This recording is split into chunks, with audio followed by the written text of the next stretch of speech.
I generally don't use the term narcissism so much. I rather break it down to the components of narcissism, which are shame and grandiosity.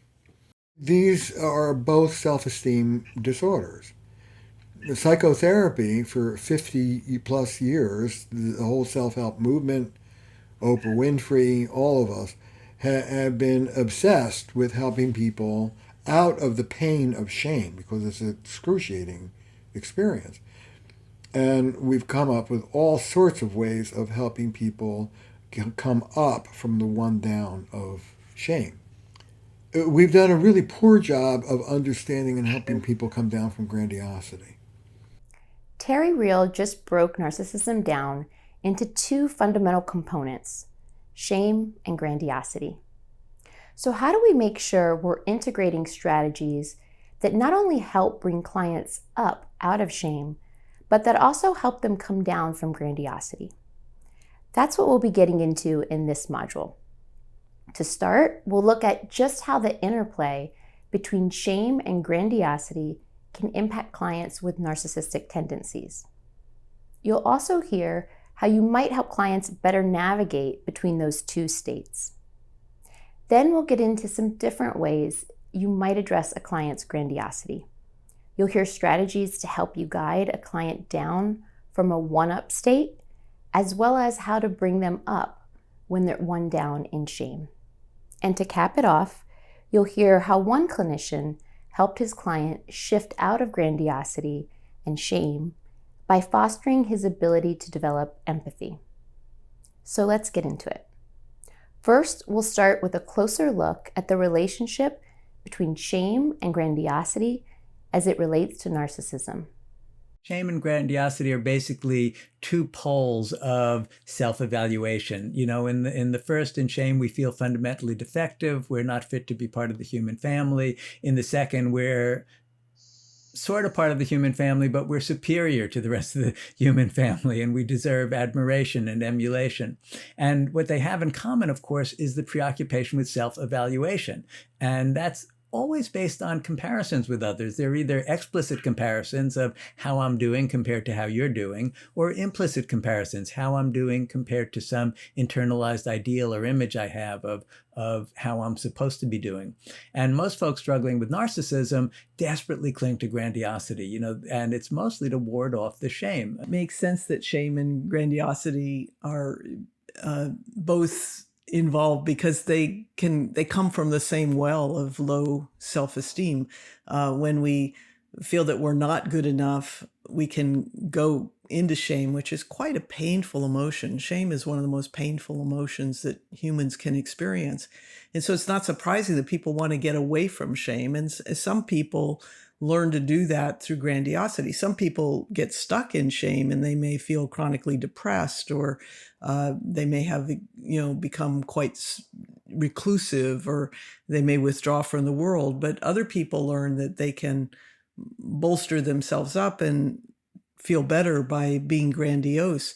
So just like we talked about in the last module, it can help to think of narcissism as being on a spectrum. For our purposes, in this module, you've got shame at one end and grandiosity at the other.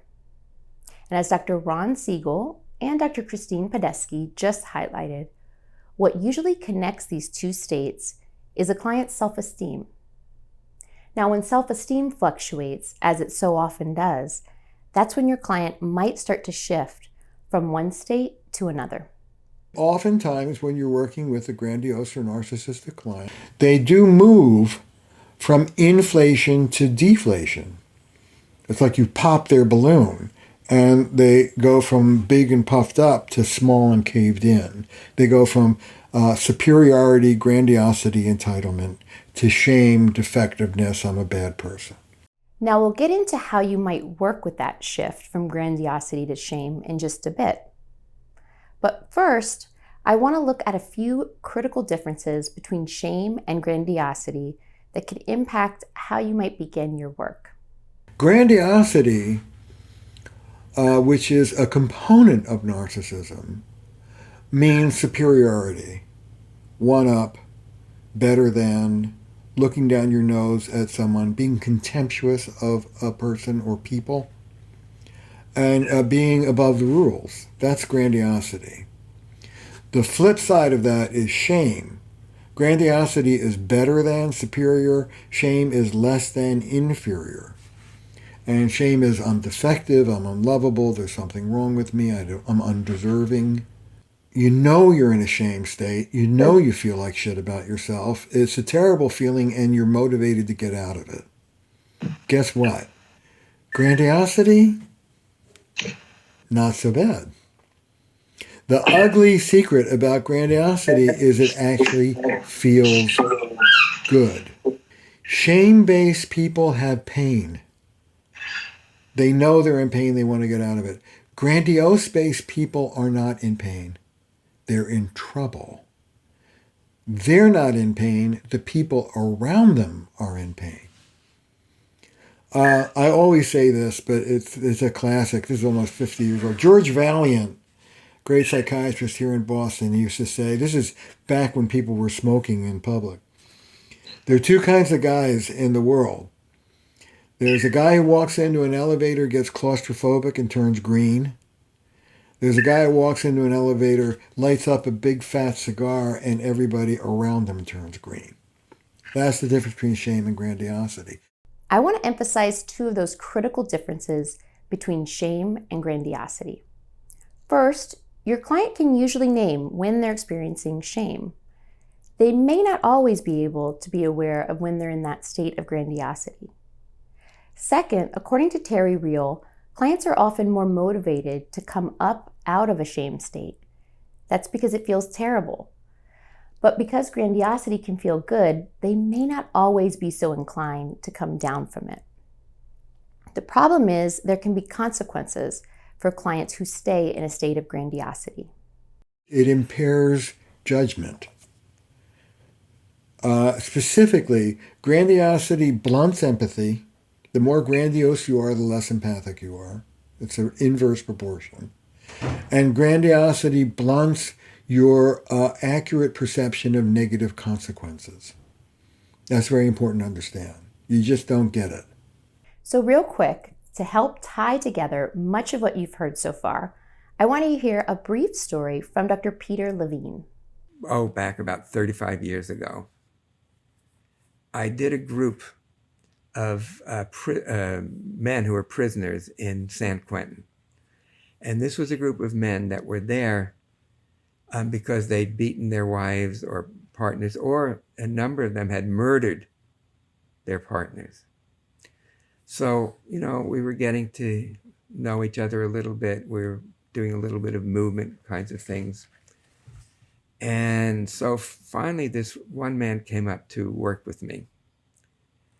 And, I asked him what he felt before he acted out on the spouse. And he said, I want to kill her. I said, okay. So feeling that feeling of wanting to kill and feeling how your body wants to do it. So he went like this, and he was getting ready to slam down in rage. And I said, okay, because we don't want to have the person acting out the rage, but to feel the rage like this and to hold it, to breathe into it. And then all of a sudden, he just dropped. And he started sobbing and sobbing and sobbing. And he said, I'm never going to let anybody make me feel so small again. All of the men in the group started sobbing and crying. So it was that shame that they were covering up with what sometimes is called, I think, narcissistic rage. But again, it's a defense mechanism against feeling helpless. A few things here. First, Peter's story demonstrates how an extreme state of sustained grandiosity can have dire consequences. In this case, it resulted in abuse and even murder. Second, it showcases how a client might employ grandiosity to help ward off feelings of shame and helplessness. And third, it illustrates how quickly people can move from grandiosity to a shame state when they're forced to confront their feelings of shame. So by now, we've looked at some of the critical similarities and differences between grandiosity and shame, as well as how clients might shift between these two states. But how can we help clients become more attuned to these states? Specifically, how can we help clients better understand why they use grandiosity to shield themselves from shame? I'll often do an experiment with people of having them, we can do this together it just takes a second, remember a time when you felt really good about yourself, you won at something or got some attribute you care about validated, and how that feel inside and what happened in the body. And, we can just feel it, the kind of chest rises and, we sit up taller and we feel good that way. And then remember the opposite, or imagine the opposite. And, we go into this kind of collapse state that comes from that. And the first feels so much better than the second. It's really easy to see how we get hooked on this and why we might cling to it. So this is hard because it feels so much better to be up than it does to feel down. But what feels way better than either of those is to not be caught in the whole up and down. So I work very much trying to see what's the pain in it, the pain of the stress of it, constantly having to stay on top. The other pain that I often will zero in on, pain of the loneliness of it, that when we're puffed up, we're lonely. People may like us, but we don't really feel known and seen because, our vulnerabilities aren't known and seen, so we can't really feel loved. Now, up until this point, we've mostly talked about how grandiosity can feel good to clients, but we've also looked at some of the consequences and some of the pain that staying in grandiosity can cause. So how can we target that pain to help clients come down from grandiosity?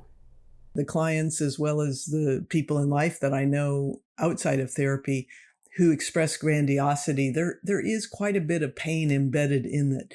There's the pain of always being hypervigilant to make sure that you're given the best table or that people recognize you as someone who's important. There's the pain and the pressure of always having to be on top, always having to be the best. There's the pain and anxiety about what's going to happen if I fall from the top, what's going to happen if people don't give me my due. So in therapy, one of the things that I've tried to do is to bring this pain connected to the grandiosity into the office. And you can do that in a variety of ways. Some good entry points are often asking questions like, I can see how much delight it brings you that you're really at the top of your game. And I'm just wondering, is there ever any downside to that, to you always, being on the top of your game? And asking that question where you kind of empathize with the positive nature of what it is they want, but ask about the downside, I'll find people often will begin to talk about that pain and that pressure. You can also ask people who, I've had some quite well-known clients in therapy, and a question that will often rope them into talking about the pain is to ask them and say, how do you know if people love and care for you or whether they're just after being your status or their connection to you? And that will often open people up to begin talking about the more vulnerable aspects that lie beneath the grandiosity. Dr. Christine Podesky just provided a few specific questions that you might use as an entry point for addressing a client's grandiosity. Here's another way you might help clients begin to gain awareness of the impact that shame and grandiosity can have. I have an exercise. I want you to keep a self-esteem journal for 2 weeks. At the end of the day, 15 minutes, no more. At the end of the day, I want you to jot down when you were one down, inferior, and when you were one up, superior, moment to moment. What was the trigger? What were you thinking? What were you feeling? And in some ways, most important, what was the physical sensation? And I ask my clients to get familiar with that physical sensation and to begin to notice when they're up and down. I say, do this for 2 weeks and don't intervene. Just note it. Of course, everybody starts intervening almost immediately. You come down from the one up. You literally imagine yourself reaching up and pulling yourself down into your body so that you're looking out of your eyes, you're same as, you're level. When you go down into shame, literally scoop yourself up so that you're looking level out of your eyes. You're no better or no worse than anybody else. And you can use a mantra like that. I'm no better or no worse than anybody else. So you can intervene. And it's like building a muscle. The first time you intervene on grandiosity, it just laughs at you. By the 400th time, you can begin to pull yourself down. So those are a few exercises that can help clients begin to either come down from grandiosity or up from shame. But like we've heard earlier in this module, when a client's grandiosity is challenged, they may quickly and uncontrollably dissolve into shame. So if this happens, how might you adapt your approach? What often happens, what therapists are afraid of, generally, when working with a grandiose or narcissistic client, is the same thing that their partners are afraid of, which is that if you confront them too heavily, if you lean on them, they'll either blow up, they'll leave, or they'll fall apart, and it will be your fault. You will have hurt them. You'll have been cruel to unmask them. And what I tell therapists to do in those moments is to work with it. I teach the person in real time, as this is going on, the difference between remorse and shame. Shame is about you. Remorse is about them. And what I say to a client who goes from inflation to deflation like that is, you just went from shameless grandiosity, I'm entitled to, it's all about me, I can do whatever I want, I'm an entitled person, to shameful misery, I'm a bad person, I'm a big shit, don't talk to me, I'm terrible. And guess what? You went from one form of self-preoccupation, I'm entitled, to another form of self-preoccupation, I'm a big shit. Meanwhile, the person you hurt is standing right next to you. So, Mr. Jones, I would say, I'm going to give you, shame's hard to come out of. You know that you're moving from shame to remorse when it's not about you, it's about them. It's about the person you hurt. I feel bad for you. I want to make you feel better. What could I do to make amends for you? What can I do to repair this relationship and the damage that I've done? So what I'm going to say, Mr. Jones, is I know this is hard. I know you feel like a big shit right now. I want you to stop. I want you to, as my kids used to say, get over yourself. A phrase that people relate to. I want you to get over yourself, and I want you to pay attention to the person you hurt. So when a client shifts from grandiosity to shame, Terry Real's approach is to help the client turn their attention outward toward those who might be most affected by their grandiose behaviors. Here's how he helped one client do this. I had a guy who was a type AAA personality. He was driven, he was successful, he was handsome, he had a beautiful wife, he had lots of money in the bank, blah, blah, blah, blah, blah. He also had 2 fragile ex-kids, twins. And his real relationship to these kids, he confessed to me one day, is that he hated them. They were a blot on they were a visitation from God. He didn't know what he did to deserve these developmentally delayed kids. And I start teaching him empathy. Stop and think, what is this like for the person you're speaking to? Take a moment and do that before you speak. And he starts doing it. And about 3 weeks into this, he tells me the following story. He took one of his kids to Fenway, to a baseball game, stuffed him full of, cotton candy and peanuts and whatever, driving home in his big fancy stretch car, and the kid starts getting carsick. And the kid is so afraid of his father that he's holding in the vomit because he's afraid to throw up in the car. And my patient says to me, I looked at my son's eyes, at his fear of me, and I was appalled. I was appalled with myself. That's what we're looking for. That's appropriate shame or appropriate guilt. I was appalled at what I'd done. And I said to my son, throw up, throw up, throw up. Don't worry about the damn car. I'll clean up. Just take care of yourself, sweetheart. And I realized all at once, it wasn't about me. It was about him. It wasn't about my car. It was about him. And then he says to me, did I get it? And I said to him, yeah, you got it. And he did get it. And I want to tell you that from that weekend forward, developmentally, this guy had climbed the ladder. He was a more mature, less self-referential human being. He learned how to do that. And the revolution of this work is you can teach someone how to be a more empathic, connected, sensitive, less selfish human being. So according to Terry, teaching clients how to empathize with others can be key when it comes to balancing between shame and grandiosity. Now, in the next module, we'll get into how you can work with narcissism when it's fueled by past trauma or attachment wounds. I'll see you in Module 3.